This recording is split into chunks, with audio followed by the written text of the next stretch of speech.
العالمین والصلاة والسلام علی رسولہ الامین وعلی آلہ واصحابہ اجمعین وبعد۔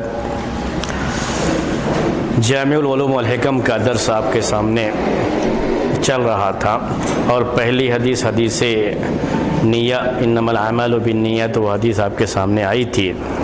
دوسری حدیث جسے حدیث جبرائیل کہتے ہیں اور جسے حدیث ام السنہ بھی کہا جاتا ہے، اس کو ام السنہ بھی کہا جاتا ہے، اور یہ اس بات کی دلیل کہ جو بھی احادیث میں باتیں پیش کی گئی ہیں گویا کہ ان کا خلاصہ اس حدیث میں موجود ہے، اور اسی حدیث کی تھوڑی بہت معمولی سی تفصیل جو آپ کے سامنے کی گئی ہے اس سے آپ کو اندازہ ہو گیا ہوگا کہ واقعی حدیث میں باتیں کتنی زیادہ ہیں حدیث جبرائیل میں۔ تو حدیث جبرائیل ہی کی شرح چلتی، ہم اس کو اب آگے بڑھاتے ہیں۔ اللہ کے رسول صلی اللہ علیہ وسلم کے پاس جبرائیل علیہ السلام آئے، انسانی شکل میں آئے تھے، اور یہ شکل دہیا قلبی کی نہیں تھی، ایک ایسی شکل جس کو صحابہ کرام میں سے کوئی بھی پہچانتا نہیں تھا، انتہائی سفید کپڑوں میں اور بال انتہائی کالے، گرد و غبار کا کہیں کوئی اثر نہیں تھا، اور سفر کے کوئی اثرات ظاہر نہیں تھے، کوئی پہچانتا بھی نہیں تھا۔ اللہ کے رسول صلی اللہ علیہ وسلم کی خدمت میں حاضر ہوئے اور بالکل آپ سے قریب بیٹھ کر کے انہوں نے چند سوالات کیے۔ پہلا سوال اسلام کے بارے میں تھا، دوسرا سوال ایمان کے بارے میں تھا، اور تیسرا سوال احسان کے بارے میں تھا۔ یہ وہ ترتیب ہے جو صحیح مسلم کی روایت میں موجود ہے، عمر بن خطاب رضی اللہ تعالی عنہ کی روایت سے، ورنہ بعض دیگر صحابہ کی حدیثوں میں ترتیب الگ بھی ہے، یعنی بعض روایتوں میں ایمان کے بارے میں پہلے سوال ہے، اسلام کے بارے میں اس کے بعد سوال ہے، پھر احسان کے بارے میں، بعض روایتوں میں احسان کے بارے میں پہلے سوال ہے۔ اسی لیے اس ترتیب کے بارے میں یہ بات ذہن میں رہے کہ اللہ کے رسول صلی اللہ علیہ وسلم سے جو بات تھی کہ بالکل جبرائیل علیہ السلام نے اسی ترتیب سے بیان کیا ہو یہ کوئی ضروری نہیں ہے، لیکن چونکہ امام مسلم رحمۃ اللہ علیہ الفاظ کے ساتھ روایت میں کافی اپنی شہرت رکھتے ہیں، اور زیادہ اس کے بارے میں امید یہی ہے کہ ترتیب یہی تھی، اسلام کے بارے میں پہلے سوال کیا گیا، اس کے بعد ایمان کے بارے میں سوال کیا گیا، اس کے بعد احسان کے بارے میں سوال کیا گیا، اور اسی ترتیب کے ساتھ میں نے بات آپ کے سامنے رکھی بھی ہے۔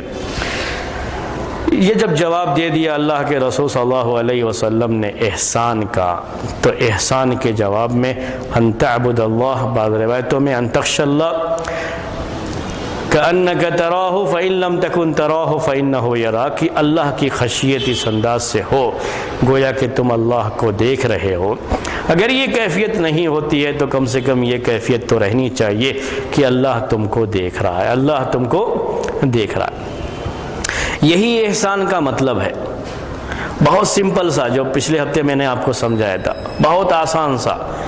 یعنی کوئی احسان کا معنی عربی زبان کے لحاظ سے جب اس میں با اور الا نہیں ہے کہ کوئی چیز بہت اچھے انداز سے انجام دینا، اپنا پورا 100% اس کو دینا اس کام کے لیے، آدمی اچھے سے اچھے انداز میں کرے اسے احسان کہا جاتا ہے۔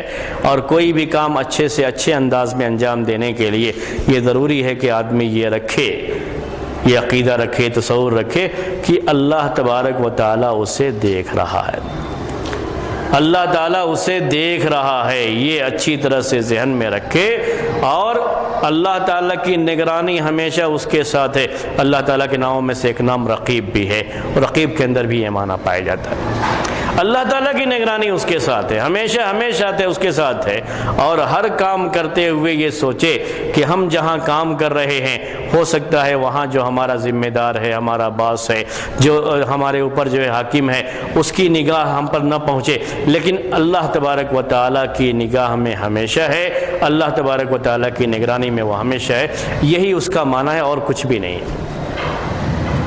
اس کا تعلق صرف عبادت سے بھی نہیں ہے، صرف عبادت سے میری مراد کیا ہے؟ ایسی عبادات جو صرف عبادات ہے، جیسے نماز ہے، روزہ ہے، زکوٰۃ ہے، بلکہ اس کا تعلق انسان کے سارے کاموں سے ہے، اس کی پوری زندگی سے اس کا تعلق ہے۔ یعنی کبھی یہ سوچتے ہیں بیان کرتے ہوئے لوگ احسان کو کہ نماز پڑھیں تو ایسا نماز پڑھیں جیسے ہم اللہ تعالیٰ کو دیکھ رہے ہیں، نہیں، ایسا کچھ بھی نہیں ہے، یہ نماز کے ساتھ خاص بھی نہیں ہے۔ ہر ایک نماز پڑھیں تو یہ سمجھ کے پڑھیے کہ اللہ تعالیٰ ہمیں دیکھ رہا ہے، اللہ تعالیٰ جانتا ہے ہم نماز پڑھ رہے ہیں نہیں پڑھ رہے ہیں، کیا پڑھ رہے ہیں کیا نہیں پڑھ رہے، صرف اٹھک بیٹھک کر رہے ہیں یا صحیح معنی میں نماز پڑھ رہے ہیں، اللہ تعالیٰ کو معلوم ہے، تو نماز بالکل آدمی صحیح پڑھتا ہے۔ ہر کام کے بارے میں نماز بھی اس میں داخل ہے، زکوٰۃ بھی اس میں شامل ہے، روزہ بھی اس میں شامل ہے، بلکہ یہ کہا جاتا ہے کہ روزے سے سب سے زیادہ یہ احسان کی کیفیت پیدا ہوتی ہے۔ چند باتیں ہیں احسان کے بارے میں، آج مزید میں آپ کے سامنے واضح کروں۔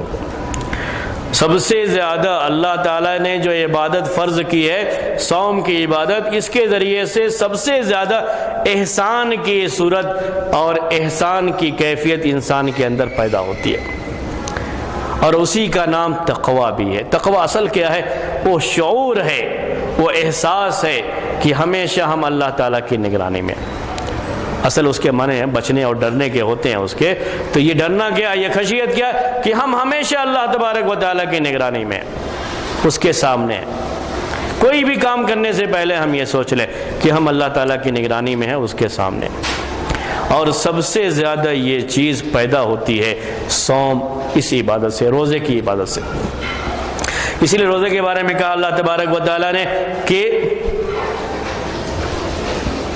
إِلَّا الصَّوْمَ فَإِنَّهُ لِي وَأَنَا أَجْزِي بِهِ، اور قرآن میں آیا لَعَلَّكُمْ تَتَّقُونَ، یہ روزہ اس لیے کہ تمہارے اندر تقویٰ پیدا ہو جائے۔ تقویٰ کی صفت اس کے ذریعے سے پیدا ہوتی ہے۔ تقویٰ کی صفت کیسے پیدا ہوتی ہے؟ اس کے ذریعے سے۔ یہ احسان کا مرتبہ کیسے آتا ہے؟ روزے کے ذریعے سے، کہ روزے کی حالت میں ایسا وقت بہت ملتا ہے ایک روزے دار کو جب وہ تنہائی میں رہتا ہے، اسے کوئی نہیں دیکھتا ہے سوائے اللہ تعالیٰ کے۔ ایسا وقت بہت ملتا ہے اس کو، اس کے سامنے پانی بھی ہوتا ہے، اس کے سامنے کھانا بھی ہوتا ہے، اور بالکل تنہائی، کوئی نہیں دیکھ رہا ہوتا ہے۔ اگر وہ لوگوں کے لیے روزہ رکھنا چاہے تو تنہائی میں کھا پی بھی سکتا ہے اور لوگوں کے سامنے روزہ دار بھی بن سکتا ہے۔ کس کو کیا معلوم ہے کہ وہ روزہ رکھے یا نہیں رکھے؟ نہ جانے کتنے جھوٹ مسجد میں بیٹھے بیٹھے بول لیتے ہیں۔ اگر کبھی کسی نے پوچھ لیا تو روزہ ہو تو کیا کہہ دیں گے؟ کیا کہتے ہیں روزہ رکھنے والے؟ ہاں الحمدللہ۔ میں نے یہاں مطلب دیکھا لوگوں کو کیا کہتے ہیں؟ الحمدللہ۔ بولو کوئی مسئلہ، کیا فرق پڑا؟ کھانا کھایا ہوں الحمدللہ، وہ سوچ کر کے بول رہا ہوں، کیا فرق پڑتا ہے؟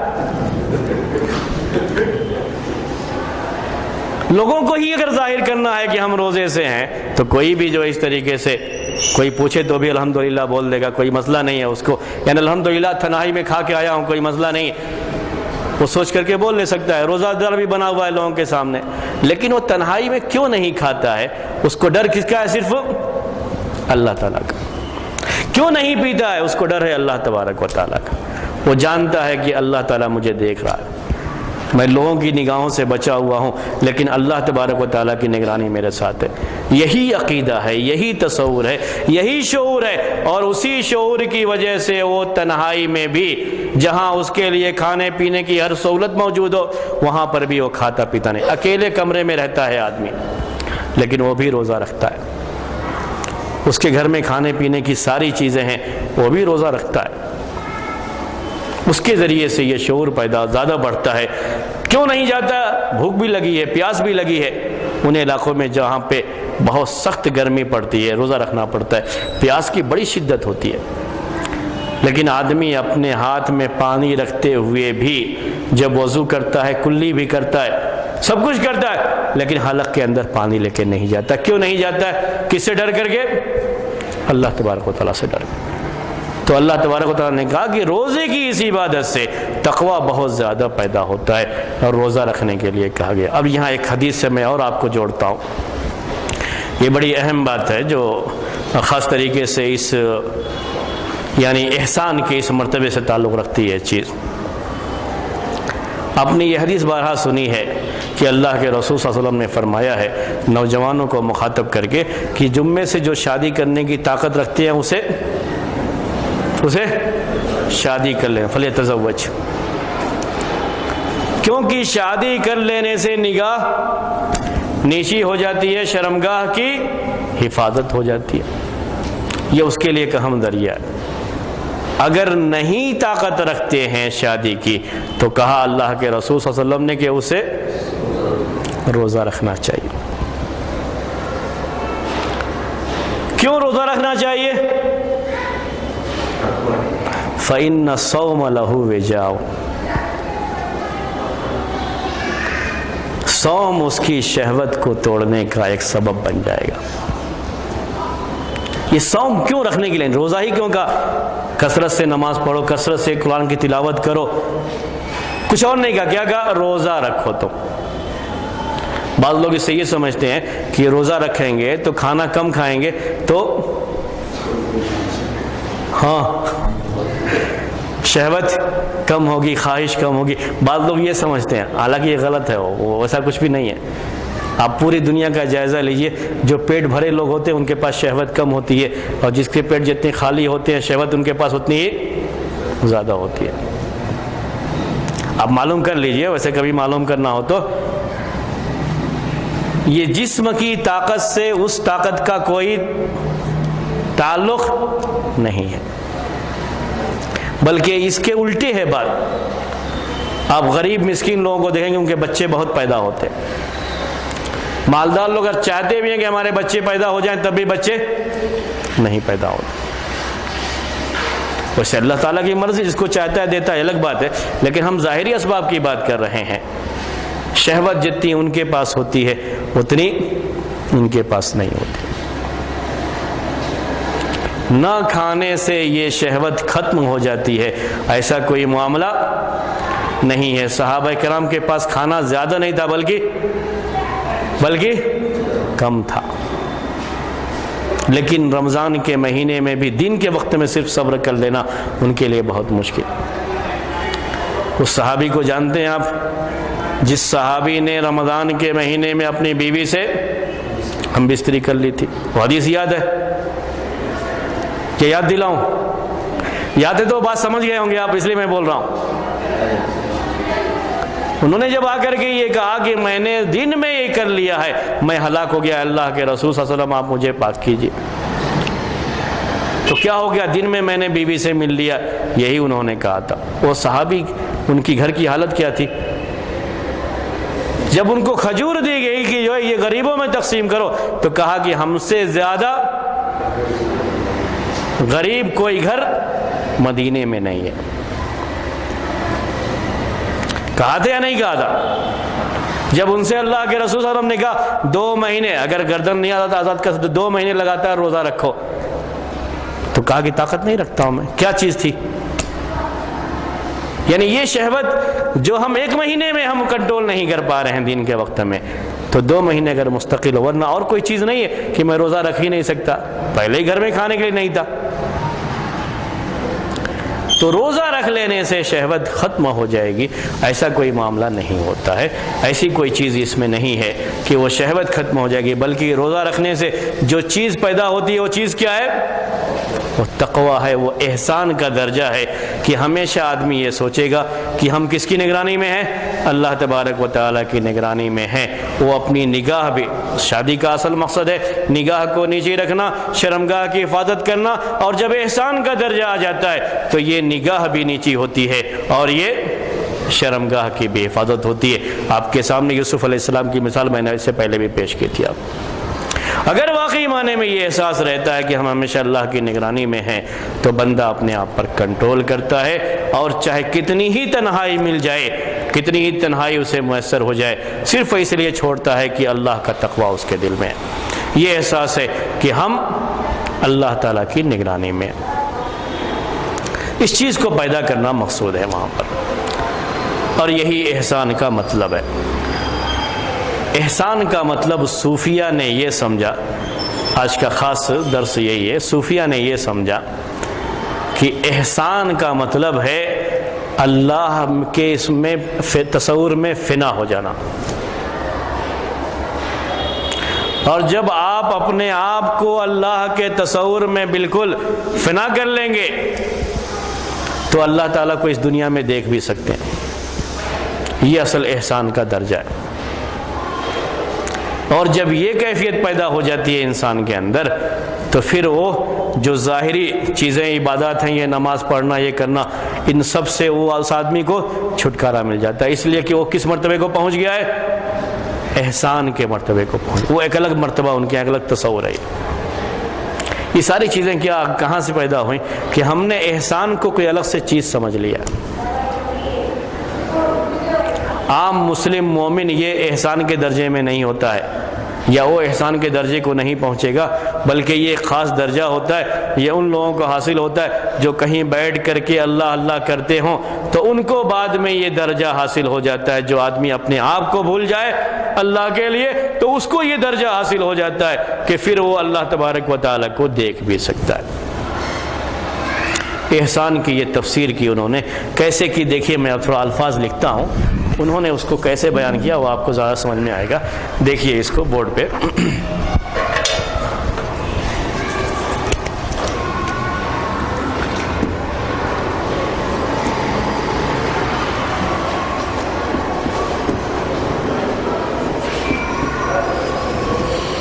اوپر ہے اس کے ان تعبد اللہ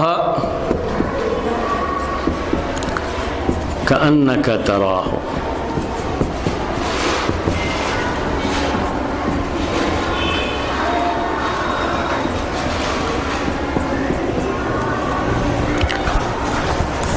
کہ تم اللہ تبارک و تعالیٰ کی عبادت ایسے کرو جیسے تم اللہ تعالیٰ کو دیکھ رہے ہو۔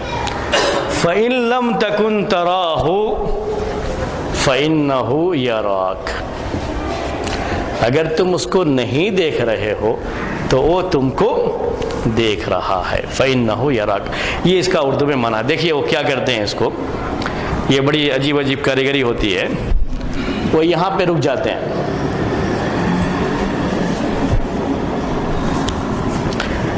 تھوڑا عربی کا اس کا مسئلہ رہے گا لیکن پھر بھی آپ اس کو سمجھ جائیں گے انشاءاللہ، کوئی پریشانی نہیں آئے گی۔ یہ ہے فَإِن لَمْ تَكُن، فَإِن لَمْ تَكُن معنی ہوا فَإِن لَمْ تَكُن کا کہ اگر تم نہ رہو، فَإِن لَمْ تَكُن آگے والے سے کاٹ دیجئے، حالانکہ اس کا دونوں کو ملا کر کے معنی کریں گے تو اگر تم نہیں دیکھ رہے ہو، وہ دیکھنے سے معنی ہوتا ہے، لیکن اس کو کاٹ کر کے یہاں رک جاتے ہیں۔ فَإِن لَمْ تَكُن، اگر تم نہیں رہو گے، نہ رہنے سے کیا مطلب ہے؟ اللہ کے لیے اپنے آپ کو فنا کر دو گے، اپنی حیثیت بھول جاؤ گے، بس صرف اللہ اللہ کرتے رہو گے، دنیا بالکل بھول جاؤ گے، اپنی دنیاوی حیثیت کو بھول جاؤ گے، سب کچھ بھول جاؤ گے، صرف اللہ اللہ بس اور کچھ بھی نہیں، تو کیا ہے؟ تراہو، تم اس کو دیکھو گے۔ فَإِن لَمْ تَكُن، اگر تم نے یہ کیفیت پیدا کر لی کہ اب تم کچھ بھی نہیں ہو، اب سب کچھ اپنا اللہ کے لیے چھوڑ چکے ہو، اللہ کے لیے اپنے آپ کو فنا کر دیا ہے، تو تم اللہ کو دیکھو گے، تراہو۔ اسی لیے وہ کہتے ہیں کہ یہ آدمی فنا فی اللہ ہو گیا ہے، اب یہ اس مرتبے کو، احسان کے مرتبے کو پہنچ گیا ہے، یعنی دنیا میں بیٹھے ہوئے کس کو دیکھتا ہے؟ وہ اللہ تعالیٰ کو دیکھتا ہے۔ یہاں سے ان کی تفسیر ہے، یہ احسان، یعنی جو احسان بیان کیا گیا یہ اصل تصوف، یہاں سے جو ہے تصوف کے لیے دلیل کہ تصوف کہاں سے آیا ہے؟ یہ حدیث جبرائیل میں جو احسان ہے وہیں سے آیا ہے۔ یہ احسان اصل میں تصوف ہی کی بات ہے کہ فَإِن لَمْ تَكُن، اگر تم اپنے آپ کو بالکل فنا کر دو گے اللہ تعالیٰ کے لیے تو تم اللہ تعالیٰ کو دیکھ سکتے ہو، تراہو، یہ معنی کرتے ہیں، اور اس کے لحاظ سے اس کو احسان حدیث جبرائیل کو پیش کرتے رہتے ہیں۔ بات یہ ہے، سمجھ میں آ گئی آپ کو یہ بات؟ ہاں، کیسے پڑھتے ہیں اور کیسے اس کو سمجھنے کی کوشش کرتے ہیں۔ اور بولو جی، اسی پہ رک جاتے ہیں۔ فَإِن لَمْ أَن تَعْبُدَ اللَّهَ، کہ تم اللہ تعالیٰ کی عبادت کرو، کأنک تراہو، گویا کہ تم اللہ تعالیٰ کو دیکھ رہے ہو، گویا کہ تم اللہ تعالیٰ کو دیکھ رہے ہو، ایسے اللہ تعالیٰ کی عبادت کرو۔ فَإِن لَمْ تَكُن، اس کے بعد کیا بیان کیا گیا کہ تم اللہ تعالیٰ کو کیسے دیکھ سکتے ہو؟ یہ پیش کرتے ہیں کہ فَإِن لَمْ تَكُن، اگر تم کچھ بھی نہ رہو، اپنے آپ کو بالکل اللہ کے لیے فنا کر دو، فنا فی اللہ ہو جاؤ، کچھ بھی نہ رہو، تراہو، تو تم اللہ کو دیکھ سکتے ہو۔ یہ معنی ہے، یہ انہوں نے پیش کیا ہے، معنی نہیں ہے، یہ انہوں نے پیش کیا ہے۔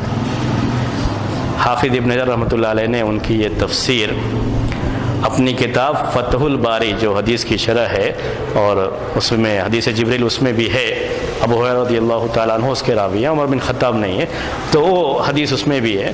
تو اس کی شرح کرتے ہوئے یہ بات صوفیاء کرام کی لکھی ہے اس میں، اس کے بعد لیکن یہ مسئلہ ہے کہ یہ وہی آدمی کہہ سکتا ہے جس کو عربی زبان سے، یعنی شریعت کا علم اپنی جگہ پر اس کو چھوڑو، اس سے پہلے کیا ہے، جس کو عربی زبان کا بالکل علم نہ ہو تو وہ اس طرح کی بات کہہ سکتا ہے۔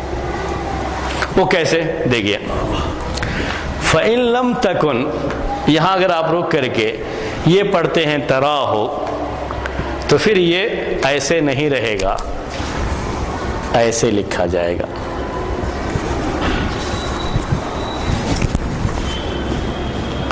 عربی زبان کے گرامر کے لحاظ سے تراہو نہیں رہے گا بلکہ تراہو رہے گا۔ تو اس کو کہتے ہیں ھذا جہل بالعربیۃ،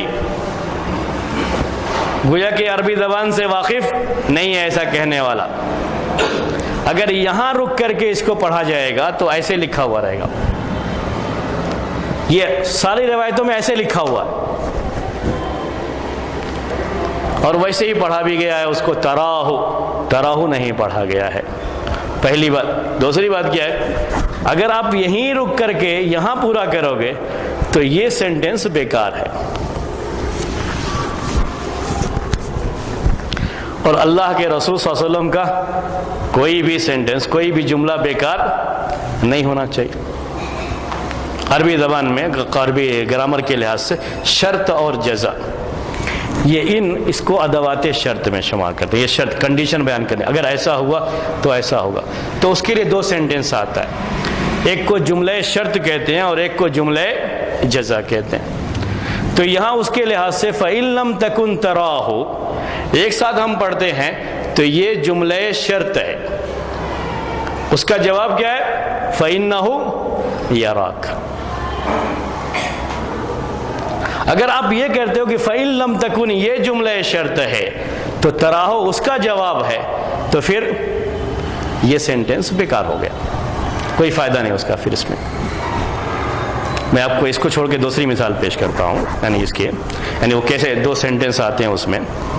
جیسے یہ کہا جائے کہ اگر آپ محنت کرو گے تو پاس ہو جاؤ گے، تو عربی میں کہیں گے اس کو ان تجتہد تنجح، تو ایک سینٹنس ہے تجتہد، اگر تم محنت کرو گے، دوسرا کیا ہے، تنجح، تم کامیاب ہو جاؤ۔ اگر آپ یہ کہیں آپ میرے گھر میں آؤ گے تو میں آپ کو کھانا کھلاؤں گا،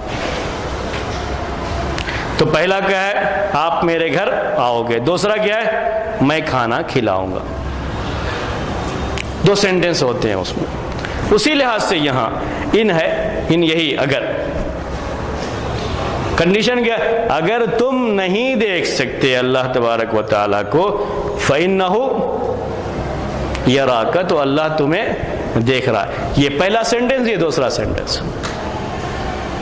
اور اگر آپ یہاں رک کر کے فَإِن لَمْ تَكُن ایک سینٹنس بنا دیا آپ نے، تراہو دوسرا سینٹنس بنا دیا، تو یہ اب بیکار ہو گیا، اس کی کوئی ضرورت ہی نہیں۔ تو اللہ کے رسول صلی اللہ علیہ وسلم نے یہ بات کیوں کہی، یہ ایک مسئلہ آتا ہے اس کے بعد۔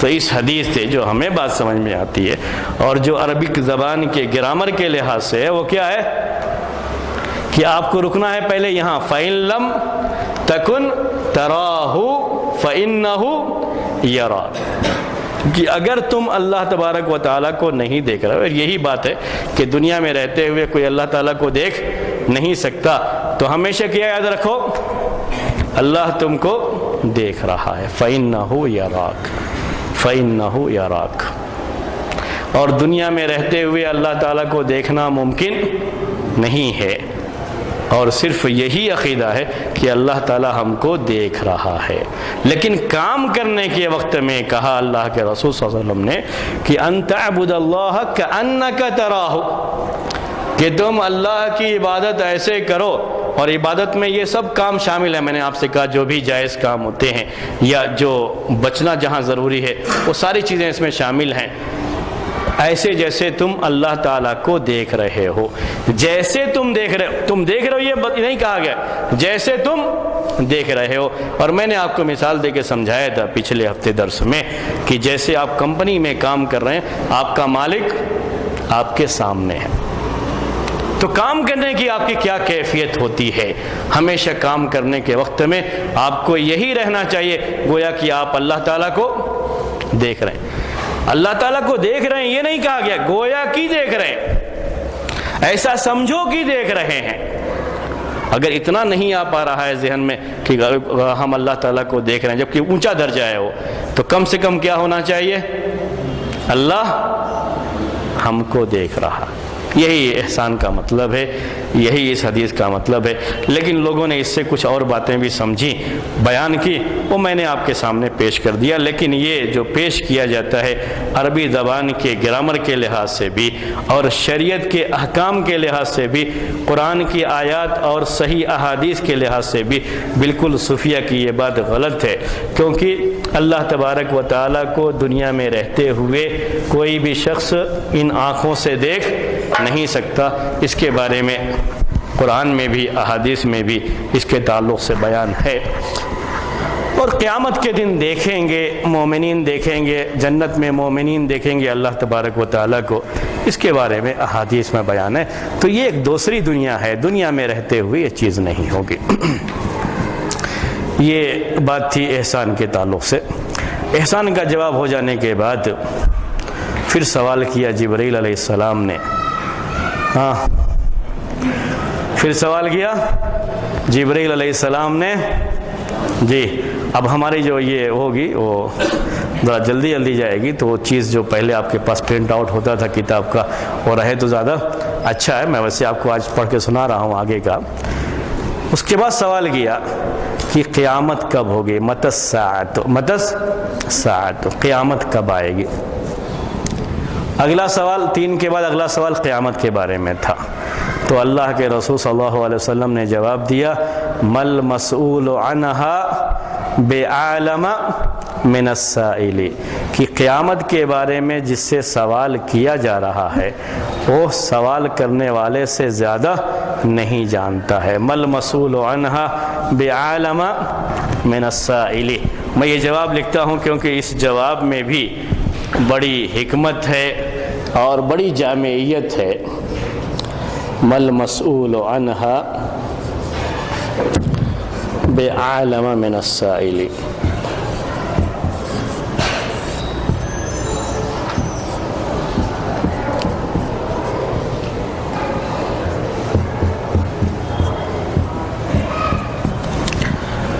اس کے بارے میں سوال کرنے والا سوال کرنے والے سے، سوال جس سے کیا جا رہا ہے وہ سوال کرنے والے سے زیادہ نہیں جانتا ہے۔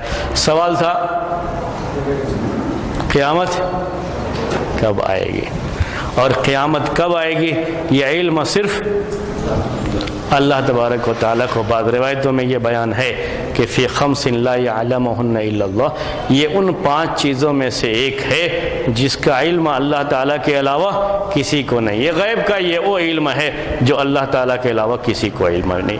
اللہ تعالیٰ نے یہ علم نہ کسی رسول کو دیا ہے نہ کسی فرشتے کو دیا ہے، یہاں تک کہ اپنے آخری رسول کو بھی یہ علم نہیں دیا ہے۔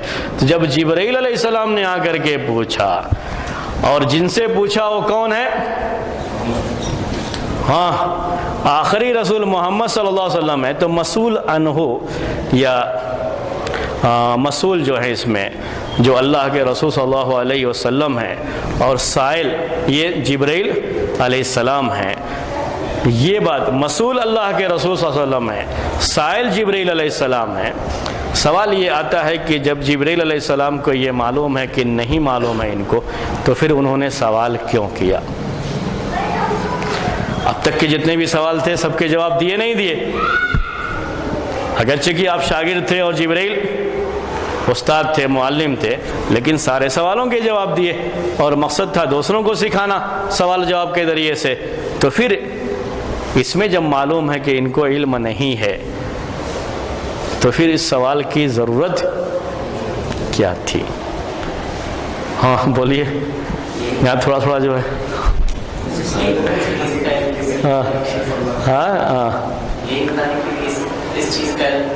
کسی کو نہیں، یہ بتانے کے لیے کہ اس چیز کا علم، کیونکہ اب تک جو بھی سوال جواب ہوا وہ ہر ایک میں دونوں کا علم ہے اس کا، جس سے پوچھا گیا اس کو بھی، جو پوچھ رہا ہے اس کو بھی، لیکن مقصد تھا دوسروں کو سکھانا سوال و جواب کے ذریعے سے۔ تو اس سوال و جواب میں بھی سکھانا کس کو ہے؟ دوسروں کو ہے۔ بعض لوگ اہل علم نے، بعض محدثین نے یہ بات بیان کی ہے کہ اس زمانے میں لوگ ایک دوسرے سے جو سوالات بہت ہوتے تھے، اس میں سے ایک سوال یہ بھی ہوتا تھا قیامت کب آئے گی، چونکہ قیامت کی علامتیں، قیامت کے بارے میں بیان بار بار آتا رہتا تھا، اور حدیث جبرائیل یہ اللہ کے رسول صلی اللہ علیہ وسلم کی زندگی کی آخر کی بات ہے، یعنی بالکل جو ہے آخری اس کے، اور بار بار اس طرح کی چیزیں آتی رہتی تھی لوگوں کے سامنے سے، یا لوگوں کی زبانوں سے یہ سوال آتا رہتا تھا کہ اب چونکہ قیامت کا بیان بار بار آتا ہے، حدیثوں میں بھی آتا ہے، قرآن میں بھی آتا ہے، تو یہ قیامت کب ہوگی، قیامت کب ہوگی، اس طرح کی چیزیں لوگوں کے ذہنوں میں آتی رہتی تھی۔ تو اس سوال اور اس جواب کے ذریعے سے یہ سکھایا گیا کہ اس کے بارے میں کسی سے سوال کرنا نہیں چاہیے۔ حافظ ابن حجر رحمۃ اللہ علیہ اس کی شرح کرتے ہوئے لکھتے ہیں کہ اس لفظ میں کتنی جامعیت ہے، میں ابھی اس کی طرف آ رہا ہوں آپ کو جواب میں، کہ قیامت تک کے لیے جواب ہے یہ۔ کہتے ہیں کہ عربی زبان کے لحاظ سے جب سوال کیا گیا اللہ کے رسول صلی اللہ علیہ وسلم سے، اگر ان کو یہ کہنا ہوتا کہ نہ مجھے معلوم ہے نہ تم کو معلوم ہے، نہ مجھے معلوم ہے نہ آپ کو معلوم ہے، تو عربی کے لحاظ سے یہ جملہ بنتا ہے، دیکھیے یہ لست بعالم منک عنہا،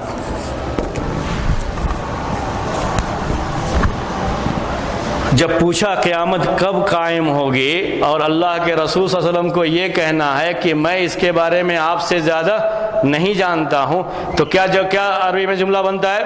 لست بعالم منک عنہا، قیامت کے بارے میں آپ سے زیادہ نہیں جانتا ہوں۔ یہ نہیں کہا اللہ کے رسول صلی اللہ علیہ وسلم نے، بلکہ اس کی جگہ پر استعمال کیا مسئول اور سائل۔ مسئول کون ہے؟ اللہ کے رسول صلی اللہ علیہ وسلم۔ سائل کون ہے؟ جبرائیل علیہ السلام۔